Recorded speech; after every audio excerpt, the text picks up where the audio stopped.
As a result of this, I have some alarming news for you, Mrs. Heiser. Alarming news? I'm not surprised. I'm going to leave you, Mrs. Heiser. I'm going to dedicate the rest of my life to seeking revenge on T. Howard Pines, Jr. Oh, no. The rest of his life dedicated to getting revenge on the hospital administrator? Well, how does Mrs. Heiser react to this startling news? I wonder why That's Howard doesn't answer. Dr. Duncan, in his office, still waiting for Howard to answer when suddenly the other line rings. The line is ringing. I bet it's some sick person. I'd better answer it.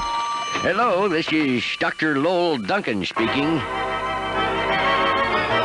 Dr. Duncan. It's Mrs. Heiser calling Dr. Duncan. This is Mrs. Heiser calling you. Hot Wheels